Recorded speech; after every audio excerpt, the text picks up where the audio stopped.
Welcome to the Shenmue AM2 Podcast.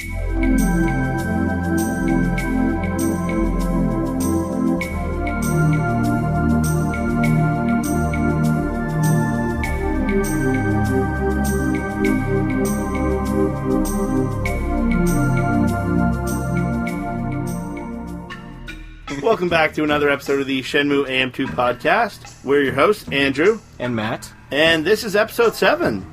And we have a special guest. Who is it? His name is James. Hey everybody, thanks for having me on the show. You can share your last name if you so wish. My name is James Reiner. Hello. I didn't want to say it wrong. It's okay. People tend to say James Reiner, and I'm just like, no, the cringe. And for most of you, I guess, if you're listening to this podcast, you're probably a Shenmue fan, and you might have an idea who he is. But why don't you tell us a little bit about yourself, James? Sure. So, like I said, my name is James Reiner. I am known in the Shenmue communities as Shengoro86 pretty much everywhere, except for Facebook. So I've been on Shenmue Dojo. I have a username on Shenmue Master, and on Facebook I use my real name, James Reiner, for the Shenmue 500K Facebook group. And my position in the community is I am an administrator of the Shenmue 500K Facebook group, as well as a member for a long time of Shenmue Dojo since 2002, and I didn't make a name until 2004. So, yeah, I'm an old man now. An old man Shenmue lover, pretty much. I think I was around back then, but I've since lost my login from that time. So if I start again, I'd look like a noob, even though I've been there forever. Same here. I had a username. Same here. I actually had a username way back before the one I had now, and I'm like, I don't even remember what the hell it was called. I created mine a few years back, and I had forgotten the password or something, and kind of getting back into the podcast, I was able to get it going and get it all up to date. But we're on there, Shenmue AM2 Podcast, if anyone's looking for us. So, James, why do you like Shenmue? So Shenmue is a game that obviously a lot of us grew up with, myself included, and I kept seeing Shenmue in the Dreamcast magazine before it came out. And as a young kid, like, seeing this game that looked so beautiful compared to what was out at the time, it just grasped me in a way that a lot of other things in my life at the time did not. And when I finally got the game, I played it, and I was like 10 or 11 at the time, and this game just built an entire world for my young little kid mind that I couldn't understand, and it eventually became, you know, such a passion as a kid, and just growing up with that, the game has stuck with me, and that's why I care about it so much. So when you're talking about reading it in Dreamcast magazine, like prior to launch? Yes, prior to launch. Did you pick it up day one? So, I don't exactly remember the fine details as to whether or not it was day one or potentially 1 or 2 days after it came out.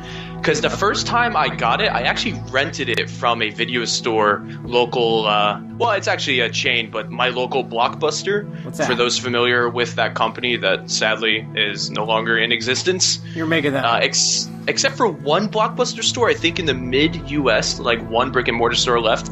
And I walked in, right? And at the time, I was actively renting games because it was cheaper. You know, it costed less to rent a game than it did to buy one. And I walked in, and at the time, I loved the game Dead or Alive 2, right? Yeah. So I was like, oh, I'm going to go rent Dead or Alive 2. So I pick up a copy of D2, thinking it's Dead or Alive 2. Oh, yeah. Totally different game. Let's just say if I played D2 at that age, that would be a bad time. That's pretty scary. So I'm at the counter, and I look at the guy, and I ask him the same question I've been asking for like a month before then. Do you have Shenmue? And he looks at me, and he's like, yes, I do. And I was like, may I have it, please?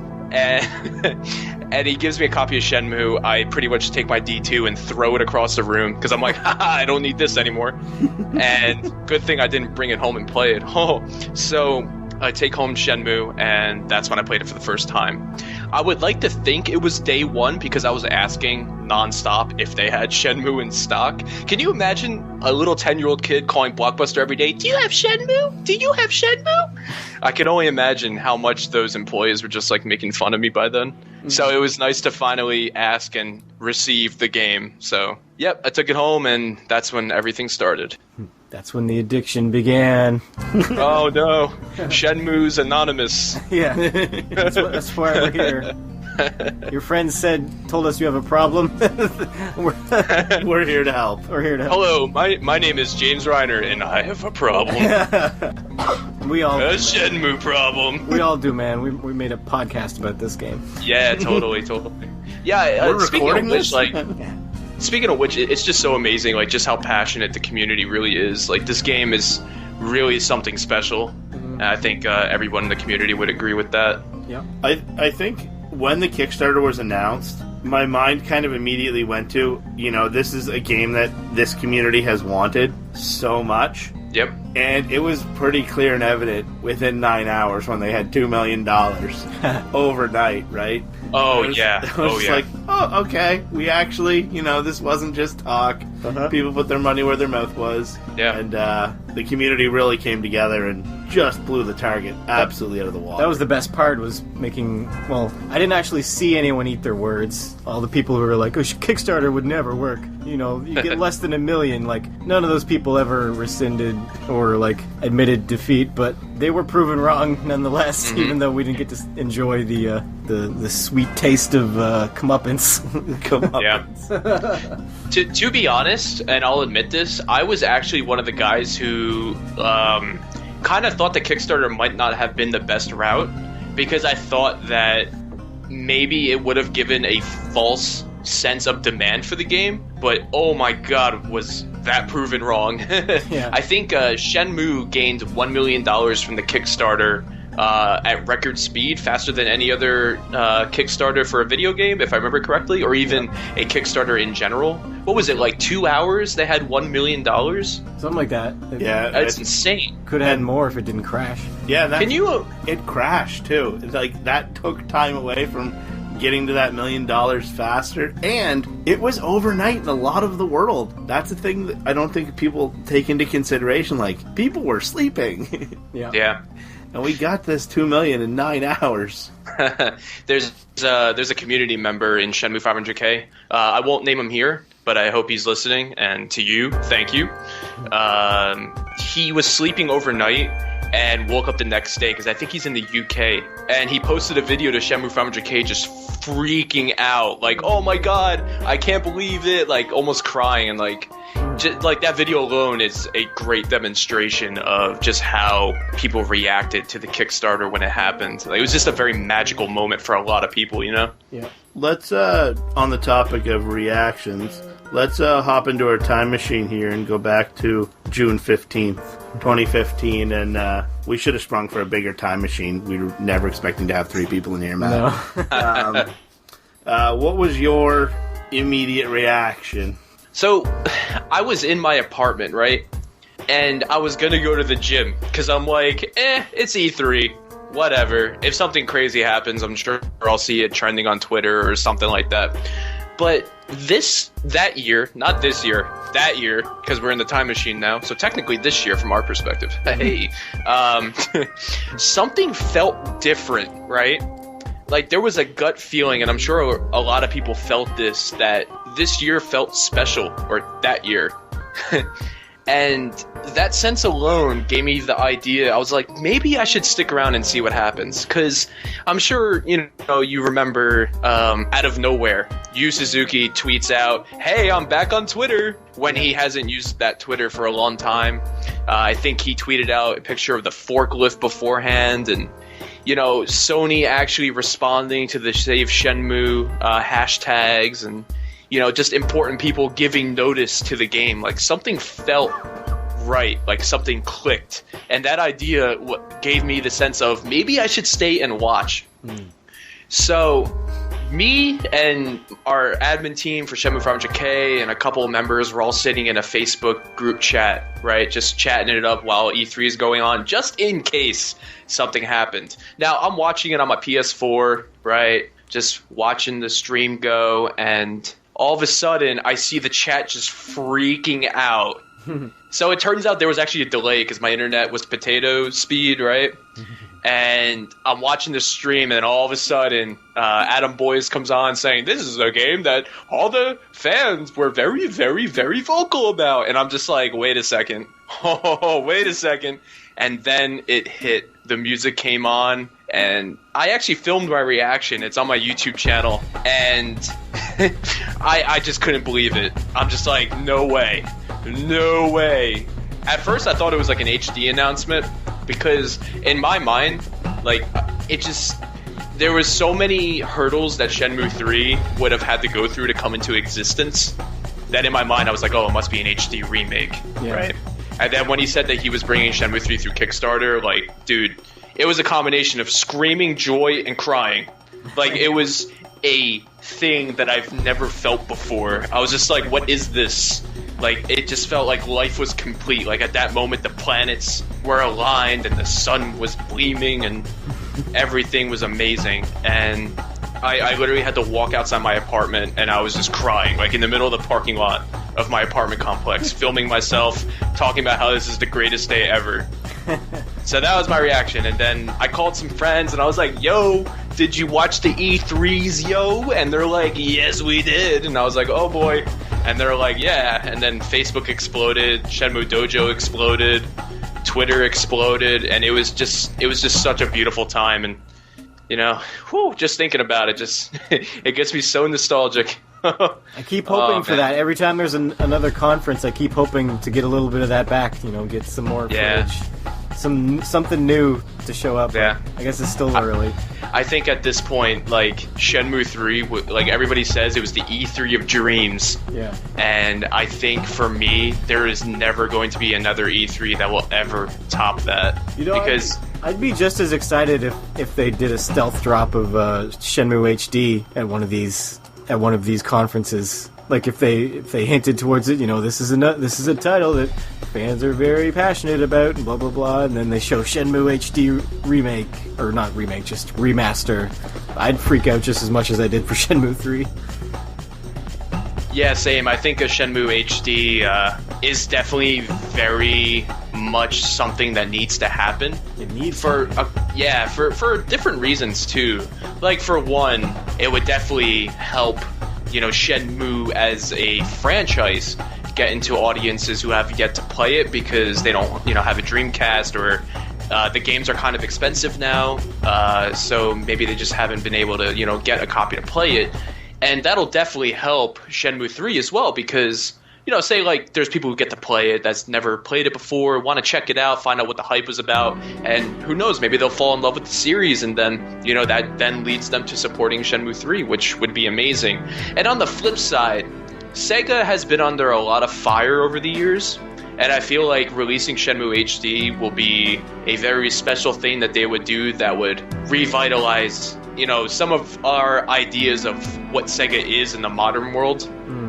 Because that feels like it's more like of a gift to the fans, even though you could also argue that the hype that Shenmue 3 created also created the idea of a business and monetary perspective as to release Shenmue 3, as to release Shenmue HD, which all those items combined, I feel like, personally, I feel like a Shenmue HD is definitely going to happen.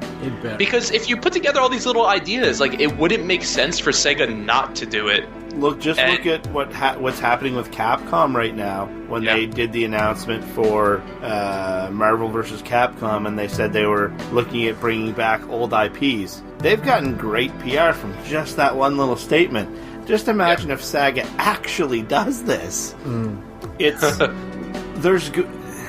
It's just win-win for everyone involved. I want more Phantasy Star Online almost as much as I want Shenmue. And a new Jet Grind radio while they're at it, please. Yeah. Yes. Have you guys played the game Hover? That's kind of like a Jet Grind Radio. No. Or Jet Set Radio 3. For those of you who don't know about it, Hover was a game that was kickstarted.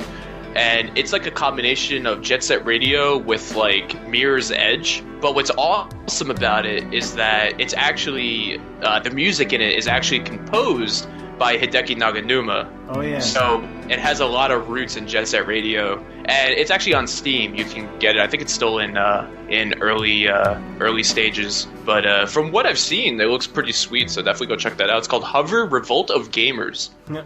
So let's turn the dial forward on this time machine a little bit, and let's hop up to PSX this year. What were your expectations? So my expectations at PlayStation Experience, they were kind of mixed, right? So the Shenmue fan inside of me wanted like an amazing trailer, something amazing, screenshots, trailer, Yu Suzuki drives a forklift onto the stage, like something insane, right? Or like, I don't know, Corey Marshall jumps on a motorcycle, drives it on the stage and beats up people, and then just looks at the camera and goes, I see, like just something insane. Like that would have been amazing. That would have been really cool.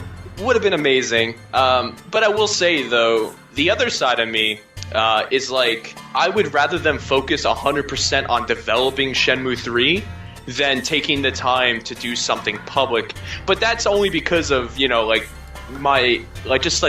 fan side that wants the game to be like super as polished as possible. However, I realize in the modern day, like obviously they're going to need PR, they're going to need to show stuff, or else people, won't know about the project. So I'm kind of mixed on it. Like I'm happy that they're focusing really hard on the game, but I also would have liked to see at least a trailer at PlayStation Experience. However, if there's a reason that they decided, we should use this time to focus on the game, then I'm perfectly fine with that as well. So I was not upset to not see anything.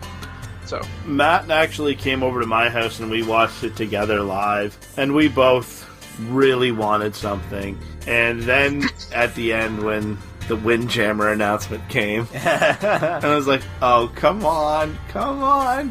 And it was a disc throwing game, and not Shenmue. I was disappointed. I'm going to be honest. But part of this being a Kickstarter is that we get Kickstarter updates as well. Yes. So let's turn the dial a little bit more, and we get the Kickstarter update number 63. Already? That already. Is it 63 already? 63 every month. Or I guess maybe they did a bunch during the campaign. Yeah, there was plenty of them during the campaign. Yeah. But we got some screenshots, and this game looks pretty good. But there's also a lot of weird photoshopping going on with these screenshots for some reason, which I saw the thread on NeoGAF with the 3 screenshots, and it was the first few posts were like, oh, it looks great, and then like the more the thread went on, there's more and more people who were like, that looks horrible, all that, why would they Photoshop that? That's a bad public face for this game, they took the old Chai drawing and put him on the top of the mountain in front of the moon, and they put the face of Ryo, like of the old model, and just pasted it on this new one, and it looks pretty bad. And like they should have just had a picture of Ryo from the back if his face wasn't ready. And speaking of that, it's been over a year. Why isn't his face ready? Why is it so hard to model a face? I think with the face, it could be that they're going to do a reveal at some point in time. I really hope. Well, then why didn't they just do a picture from the back for this? So there's no cause for concern over the face. I don't know.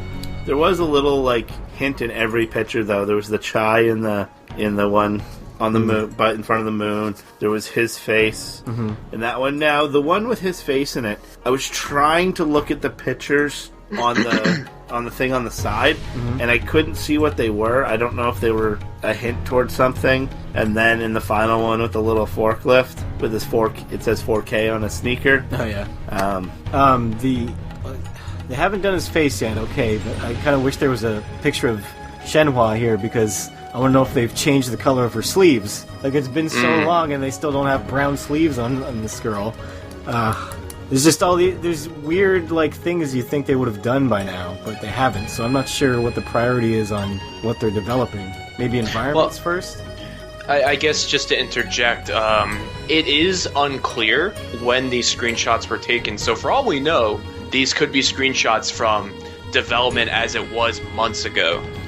So I wouldn't take... I don't think it's completely correct to take these screenshots and then judge that this is where they're at, just because I feel like a lot of developers would probably release stuff that they have QA'd a while ago that they deemed ready for public. However, what they have now is still kind of still in development, so they're not ready to show it to the public.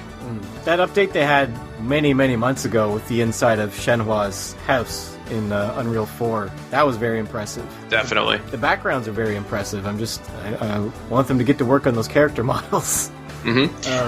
Maybe they're doing that last. Maybe the character models are the last on their list. I mean, we don't obviously have any type of development document for Shenmue 3, because obviously that would be internal to the studio. So who knows? Maybe they just haven't polished that part up yet because they're focusing on something else. Yeah. Another thing people were complaining about was how saturated it looks and how bright everything is, but I didn't have a problem with that because that's kind of the Dreamcast look. That's kind of the AM2 look, is everything's very bright and colorful. Yeah, definitely, and you can totally see that at the end of Shenmue 2 when you're walking in that forest. Yeah. Oh man, it's so beautiful. Yeah, I like how they're going with it. I think a great way to kind of do the reveal is take a page out of Smash Bros. Book. Just give us little pieces that are very important, like announcing a character, well, in Smash Bros. It would be a level, but this could be a location, a character that's doing a cameo, something, a little bit of the storyline, just piece by piece, and build that hype. That's what I think what they really need to be concerned with in marketing this game to the public, because it is tough to market a Japanese game to the Western world. Getting people hyped about this. And that kind of ties back into the Shenmue 1 and 2 HD. It's a lot easier to do that if people know what's going on. It'd be, oh hey, this is Rocky, he's fighting Clubber Lang. Without seeing Rocky 1 and 2, right? Yeah. People want to get in on the ground level on stuff. I don't want to just start watching the show Friends at season 3, not knowing who Chandler is or something. I'm wondering if they ever did a Shenmue HD release, if it'd get a retail as well, or if it would be digital only. I think it would be digital only, to be honest, because that's unfortunate, because I would want to buy multiple copies.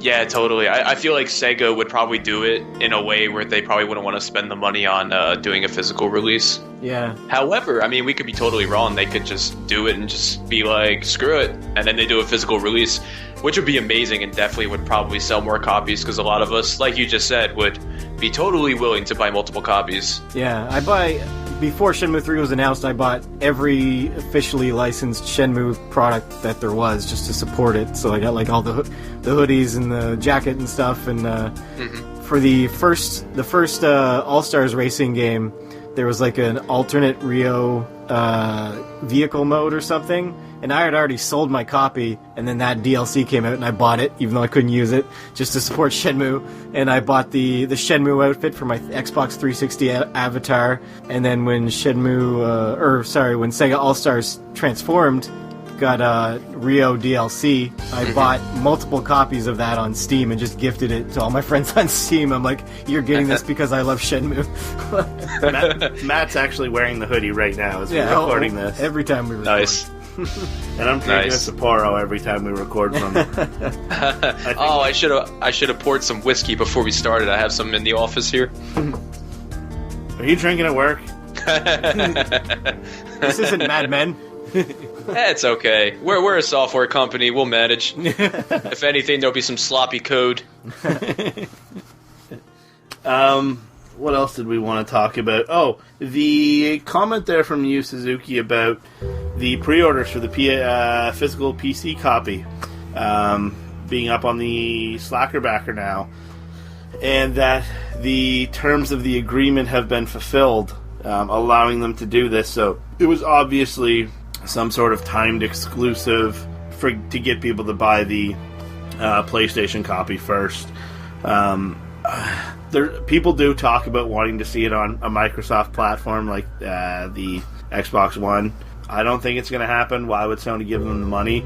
But him saying that this the arrangement has been fulfilled. I don't want to feed into any sort of rumor or anything. I think it's very incredibly unlikely that it would ever happen to be on a Microsoft console. Yeah, but it's not going to. Yeah, it's... They had their chance, apparently. There's a very well-written write-up on TeamU.net piecing together every reason why it will not be on a Microsoft console. So I suggest anyone who may be thinking that it possibly could should definitely go and read that article. I'll send a link to you guys afterwards if you haven't seen it yet. Okay. So let's hop back in the time machine, all three of us. You grew up in New Jersey, right? Yes, I did. So we're going to go back in time to, say, the week before Shenmue 1's released on Dreamcast in North America. Matt and I are in an electronics boutique with you. We don't know what Shenmue is. We're just looking to buy a game. Convince us to buy Shenmue. Keep in mind, you have no future knowledge. The time machine's parked in the mall, and you got to convince us to buy it. Okay, so my question for you is this 10-year-old James, or is this present-day James in the time machine in New Jersey? 10-year-old James, and we're the appropriate age to how old we would be back then. Okay, I'll be like, hey, mister, let's play baseball! Honestly, that's a hard question to answer. Because for one, I mean, it was so long ago that like my memory is a little faded of those years. However, the thing I would probably say is, hey, look at this game, and I would show you the magazine and just say one line that I think would convince anybody if a little kid came up and said, I would just say, hey, this game seems different. This game feels like the future. That's the only thing I would say without prior knowledge, just from looking at those screenshots in Dreamcast magazine. I would agree with that. It did look like the future. Yeah, it indeed was. There are a lot of things that Shenmue 1 and 2 did that have no precedence whatsoever in video games at the time, that have also paved the way for those systems to be developed in games that we like right now. Specifically the AI system in Shenmue 1. That is a beautiful AI system that, like a very much more developed version of that could be seen in like Oblivion. The Radiant AI system definitely originated in Shenmue. Like the idea that things happen even if you weren't there. Yeah. Yeah. Now, let's go into the parking lot, hop back in the time machine. We're going to today. What's the date today? Monday, December 19th, 2016. Mm-hmm. Matt and I have no prior knowledge of Shenmue.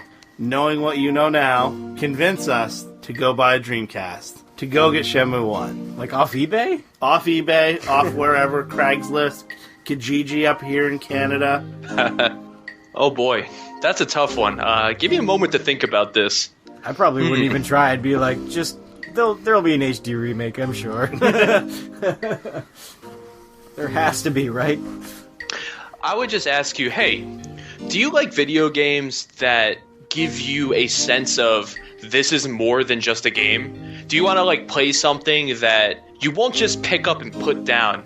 You'll pick it up, you'll play it, you'll put the controller down, but you'll think about it even when you're not playing it, to the point where it will become a part of you, a part of your persona, a part of your activities, and something that will change you in a fundamental way. If you want that, then I highly suggest you check out this game called Shenmue, because that did it for me and for a whole plethora of extremely passionate people that helped pave the way for a game that we thought would never happen become one of the most talked about things ever created. That's what I would say. It's a pretty good sell. Yeah. I'd buy For only $19.95, even you can play Shenmue. Actually, that question reminds me of a friend of mine just bought a Dreamcast and he just started playing Shenmue for the first time. We should have him on, get his impressions, because he never played it before. That is, assuming he gets beyond the first play session. I think he's only played once so far. But. Dude, it took me so many times to beat the motorcycle and to beat Chai that, like, the first, 10 times I played through Shenmue, I never beat it because of those two things. Oh my god. Until I figured out that you can spam one move on Chai, I always have a hard time beating him because I never level up my moves in Shenmue. I just go from point A to point B and everything between, but I never ever train because I don't know, I just never really had the need to. There doesn't seem to be enough fights for you to bother in the first game. Yeah. Well, I think the idea for training also, especially on the Dreamcast, you do it because you want to have those moves extremely boosted in Shenmue 2, because you have, the save file that then brings everything from Shenmue 1 to Shenmue 2, which sadly we lost in North America because all of us probably originally played it on the original Xbox because we never got the Dreamcast version here, so. I imported, but even then you couldn't play your old save file. Yeah, until some hacker dudes out there figured it out. I actually I play the PAL version of 1 just so I can do the save file when I play 2. I never play the English. Well, I guess the PAL version of Shenmue 1 actually is in English, but I never play the North American version. I always play the PAL version. But it kind of gets spoiled when the backpack gets stolen. Because you're like, I have all this money, and now I don't. Yeah, I always like that part because Shenmue 2 definitely gives you a sense of who, like, we know who we are, but we don't know where we are, so you feel like a total foreigner. And I feel like getting your backpack stolen definitely buffers that, because your one comfort was that you have enough money to get through everything if something goes wrong since you're in a new place. And then all of a sudden, your money, the Phoenix Mirror, and all of them beautiful capsule toys are all gone. And I feel like that alone does also benefit the feeling of the introductory sequences of Shenmue 2. You could just waste your money buying everything in the first area. Yeah, it's a very touristy thing to have all your shit stolen. Yeah, definitely. I guess it also, Joy in Shenmue 2 states that it's kind of a dangerous area, and I feel like that bag scene may also play in the idea that, like, you're in a place that's not safe, and that was a visual experience for the player to see to get that, which kind of stems to a whole larger discussion about how Shenmue 2 is actually teaching the player, aside from Ryo, the values that it has, but that's for a whole different conversation. Yeah, even getting off the ferry when the guy with the camera's right in your face, it sets the tone. You're like, Yeah. And the Free Stay Lodge, the sign being all crooked, and you just, don't stay at the Free Stay Lodge, people. Yeah. These beds haven't been washed in 2 years. Yeah, I was always afraid I'd get my shit stolen if I slept there, so I don't think I ever did. I always like the guy that comes up to you, he's like, need a tour? It'll be cheap. And I'm just like, ugh, get away from me. Ugh. I gotta go take a shower now. Not at the Free Stay Lodge, you won't. You'll be showering in dirt and body odor. Alright. So I do want to mention something, too, here. Pretty neat that happened. Back when we first started this, Switch, from Phantom Riverstone, his blog about Shenmue, kind of did a little profile on us, and he actually just did when Matt, was it episode 5? It was our disc 3 of Shenmue 1 episode, when Matt was talking about that kettle on the pedestal. He did a whole huge blog about all of this kettle on a pedestal thing. I have to read it still. It's so in-depth. I just learned about it. Hopefully we can, if he wants to, we'd love to have him on. Yeah, we should. As a guest. We should get all the prominent Shenmue people. Shenmue fans. Let's go back to Shenmue people. You, Suzuki, if you are listening, we would love to have you on our podcast. Cedric Biscay, Gio Corsi, I've heard Corey Marshall. I've heard Hulk Hogan. Terry Bollea is a huge Shenmue fan. What? I made that up. I'm not gonna lie. Please don't sue. We don't have money like Gawker does. Yeah. Well, is there anything else you want to talk about, James? Anything that's been on your mind lately, Shenmue related? They just want to spitball? Yeah, I was gonna say, one of the topics I love discussing about Shenmue is the idea of how Shenmue is kind of more than a game in a way. Like, it feels like it's a history lesson, and it's also a way for video games to teach people ideas like humbleness and things like that. One of the things I've always noticed about Shenmue 2 was the way the game teaches Ryo, like humbleness and whatnot. It's actually teaching the player at the same time, because if you look at each minigame that you have to do in Shenmue, it's a lesson for Ryo, right? Yeah. However, the way the player plays the minigame, the idea is then, by extension, taught to the player as well. Like, for instance, when Shuing says, catch these leaves, Ryo has to focus and catch the leaf. However, the player has to focus in on the leaf and hit at the moment that it should. However, that focusing is an establishment of the game, teaching the player the idea of clearing your mind to focus to be able to complete the minigame. Yeah. Yeah, all the little activities that he has to do are all about like slow and steady and patience and just exactly. Yeah. Except the duck race. Get to the finish line first at all costs. Dude, my man Rio, when oh man. She literally was like, "Hey, you want to go out and do this and then come back with me?" And Rio's just like, I have to go." Are you talking about when you say goodbye to Izumi? Yeah. I'm making my notes for my playthrough when we talk about Shenmue 2, and I have a lot of notes about that one part. Oh my god, like, I'm just like, Rio, come on, man, live a little bit.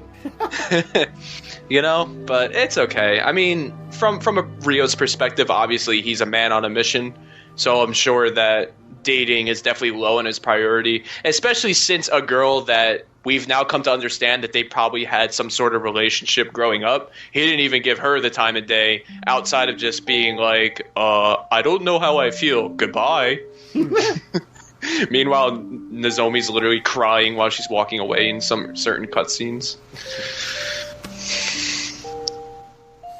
So I actually won the duck race as the duck this time. First time I've ever done it. Nice. Cut that. Because we're going to need that for the actual episode when we. Okay.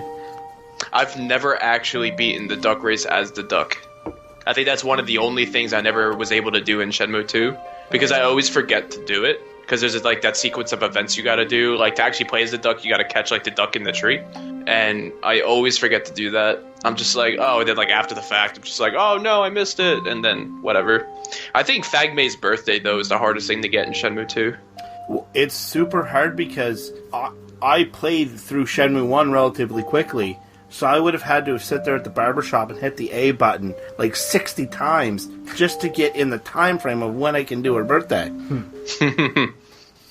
Yeah, definitely. So one thing that's very prevalent on the Shenmue 500K is your modding.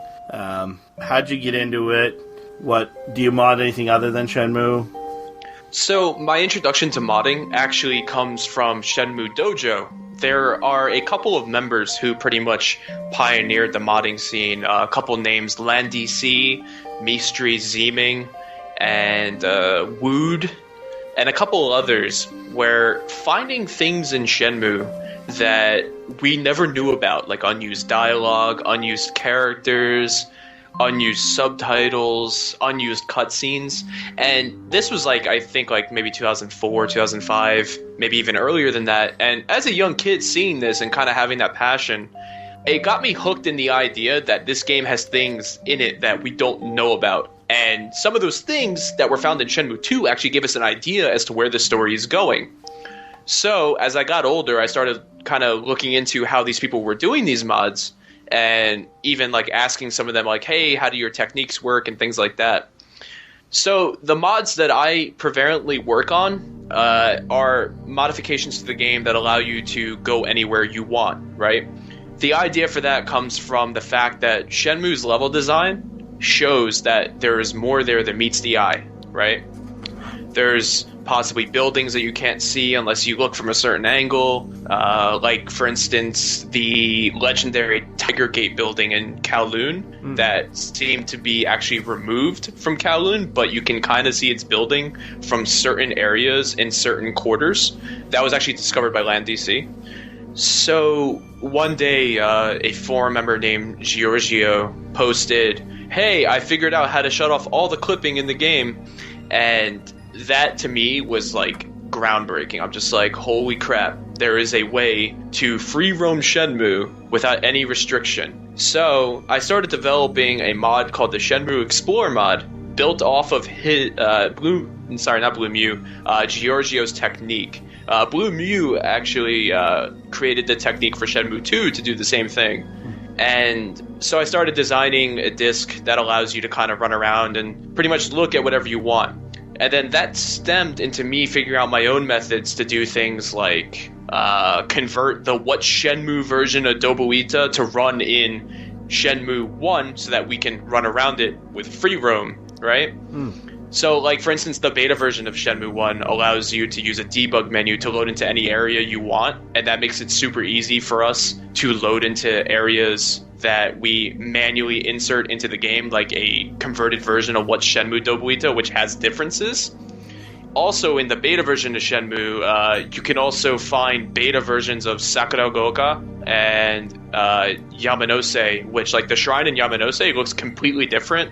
Sakuragaoka has, like, an extra road. Oh. So it's cool to, like, combine these things into a playable disc for everyone else to enjoy something that I thought was amazing, and that's why I make these mods. One of the other mods that I've been working on for quite some time now is a mod that lets Ryo ride the bicycle in Shenmue 1. And for me, personally, it's like my holy grail of modding. Like, this is something I've been wanting to figure out for so long, and there have been times where I thought I had it. And there are times where I told people, hey, I think I have it, when I actually wasn't even close. Because I get so excited whenever these kind of things occur, and I tend to not think, and I'm just like, oh, hey, I did it. Actually, it doesn't work. Never mind. So that something, was that, like, originally he was going to be able to ride a bike? Is that why you want to do it? Oh, of course. So there were videos released before Shenmue came out, right? And one of them showed Ryo riding on a bicycle. There's actually a VHS tape for Shenmue. I actually have it. It's kind of a rare thing. Maybe not. I've never really seen them on eBay or anything like that. It was actually given to me by a dojo member named Thief. And in that VHS tape, you see Ryo riding a bicycle, and it was cut out from the final game, sadly. However, there have been techniques that I figured out in Shenmue 1 to manipulate how the AI system controls functions that allow animations to occur, right? So for the past, like, 3.5 years, I've been trying so hard to figure out how to have the player to move control from Ryo to an NPC to ride the bike. So the method that I'm currently working on is allowing the player to control Wang, who is the delivery boy for Achi-Ichi in Dobuita, and using that, like, method to be able to, get Wang on the bike and ride the bike around with manual controls for what would be an automatic, function that the AI system would do. And it's been really complex, but I think one day I can get it to work. So those are primarily the mods that I do, and then, some fun little texture hacks here and there. Like, for instance, I'm sure you saw the game trailer's reaction to Shenmue 3 being announced. Michael Huber specifically. Mike's such a great guy. Mike, if you're listening to this, it's beautiful, man. Thank you so much. I never thought to tweet in this podcast. I should do that. Yeah, you should. I'm sure he would love to hear it. The podcast is amazing. You guys have such a passion. I'm sure he would really love to hear it.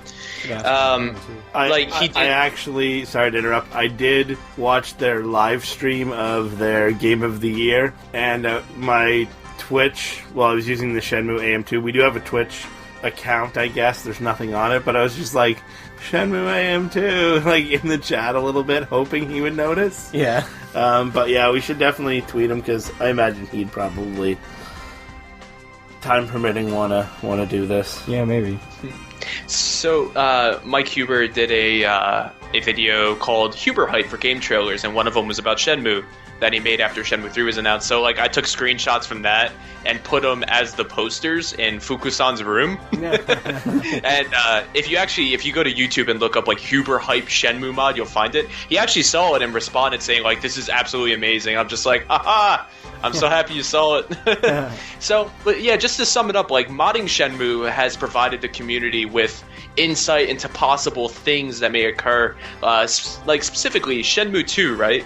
Lon DC originally was, like, the guy that was finding subtitles and all that are not used. And recently being within the past 2 years, he posted about finding subtitles that suggest that at one point, Lon D was talking to Yuan Dazu, like, directly to him. There's subtitles in English, I believe they're in English, to prove that. And, like, it's things like that are amazing. And, like, one other specific info was there's loading screens in Shenmue 2, both on the Dreamcast and on the Xbox, that are completely unused. Like, one of them's called, like, Mao Guang Temple, which could be a future area we visit. I believe there was also a loading screen for Bailu Village as well, found in there. And there's also a character in Shenmue 2 that's actually in the game files. We know him just by his 3-letter acronym in the game's code, OSY. So we call him OC. And he kind of looks like a character that you would find in Bailu Village. Because like his outfit just suggests that he's in a village in China. But it looks kind of different from the people that we saw in Longguishan at the end of Shenmue 2 in Guilin. So, like, those little concepts make it amazing, and for me personally, like, I work in technology to begin with, so, like, I just have a love for how this game works, and there's the extra benefit of potentially finding things that will allow us to figure out where the story's going, because that's super interesting, especially if you take into account the fact that this was a series that so many people loved, but everybody thought, well, not everybody, a lot of us didn't give up hope, but there was a general consensus that the game was dead. Yeah. So to find little bits and pieces of what could have been meant so much, because it's obvious that when you get to the end of Shenmue 2, like, Shenmue's story is going to be this really grand thing. When you start taking into account that Shenmue 2, the story aligns with actual Chinese mythology. And, like, if you follow that mythology and relate it back to what the story could have been, like, this game is going to be huge. And, like, I can't even describe that. Like, this game is going to dive into things that are absolutely amazing. And also, when you go and look back at, like, elements from Shenmue 1 as well, when you find out that magic's getting involved, or actually, sorry, a much better term would be mysticism, Shenmue 1 also seems kind of interesting because, like, I don't know, Ryo's dreaming about a girl as soon as he finds the Phoenix Mirror that he eventually meets in real life, who just so happens to have powers and is also stating this whole prophecy that's starting to come true. Like, this game is going somewhere so magical, and, like, we all started seeing that. And our only gateway into finding out future details is by finding these little bits and pieces and putting the whole story together with them. And to me personally, that's why I love modding this game, and why I continue to do so, even if the demands for mods for Shenmue are nothing. Or not nothing, but, like, if the demands for the mods are starting to fade out, like, personally, I'm always going to be searching, and that's why I feel like modding Shenmue is totally so important for both, you know, finding new things, but also for the history of the community in general, because modding Shenmue and finding these things has been such a gateway into what we didn't have until 14 years later. Yeah, it certainly kept things alive while we were all wondering about the third installment, and it's personally rewarding to you, so yeah, there's no reason to quit fiddling with the game and creating new mods. Mm-hmm. Yeah, I think a lot of the mods that I've made recently, though, like, they're not really new. They're more or less just, like, more executions of mods that exist. Like, removing clipping from Shenmue, obviously, like, as I said before, like, that was created by a member named Giorgio, who is legendary in my eyes. Like, that guy is so smart. And, like, so, like, a lot of the mods I've been making have been focused on, like, that. Like, just unlocking these areas and just giving it to everybody else to enjoy. Like, here is a pre-compiled disc where you could just go anywhere. Mm-hmm. So cool. So we want to thank James for being a part of this episode. He's our first guest that we've had on. Hopefully we'll have many more, and hopefully this won't be the last episode that James is on, because we'd love to have you back. Just some some housekeeping items. Our YouTube, this is available on YouTube now, Shenmue AM2 Podcast. Please subscribe. Please like our videos. Part of having a custom URL on YouTube is you have to have a certain amount of subscribers. We would like to get there, and that's with the help of everyone that listens. We've had a great response on YouTube so far. We're on iTunes, Shenmue AM2 Podcast. We have our Facebook page, Facebook group, Shenmue AM2 Podcast. Email? ShenmueAM2@gmail.com. We'd love to hear feedback. We have 1 rating on iTunes. Hooray. 5 stars, Woo. Thank you. Naturally. Oh, absolutely. As we're brushing off our shoulders. And we also, huge thank you to the Shenmue Dojo. If anyone watched the PlayStation Experience stream for Shenmue's, on the Shenmue AM2, or excuse me, the Shenmue Dojo stream, we had a sponsored ad. or well, not really Big sponsored. banner. Big banner ad that was in the rotation. Huge thanks to them. And yeah, we have a couple other things coming down the pipe. Our YouTube channel, we're kind of trying to make that a hub for all things Shenmue. We have playlists that I'm constantly updating and adding to. We're no longer, I think we mentioned earlier, no longer going to be on SoundCloud. Matt and I filmed a little goodbye message for that, I guess. A bid farewell to it. Where are you on the social medias, James? So you can find me on YouTube at youtube.com/LordCanti, LORDCANTI. The name isn't Shenmue related, it's actually from FLCL. However, my YouTube channel is mostly Shenmue content, mostly modding content for Shenmue, which consists of walkthroughs of areas and a couple how-to video guides on how to do some of the hacks you see on the channel, as well as discussions. I have a 3-hour-long Shenmue 3 discussion series, which is 3 hours of me sitting on my couch and blabbing on about Shenmue. Aside from that, there's just some also general gaming content, because I also like to mod video game systems, so there's some content on there about that. You can also find me on Twitter at Shengoro86, SHENGORO86. You can also find me on Instagram at the same name, and if you want to drop by and discuss a little bit, you can always find me on the Shenmue 500K Facebook page, just because I'm always there reading everything, because it's such a fun time there. Cool. So, alrighty. Well, thanks again, James, for being on the podcast. No problem. It was a pleasure. I love talking Shenmue with you guys. It was such a fun time. Yeah. And that's it for episode 7, I guess. And for those of you that listen to episode 6, this is the only episode 7 you're getting. Just We're not this one. doing any more episode 7s. Yes. So we'd like to thank our sponsor. Who's our sponsor, James? This podcast is brought to you by Fortune Piers Warehouse Crate Company. Ugh! Don't drop it! Thanks. Thanks, James. See you No next problem. time. Bye, everybody.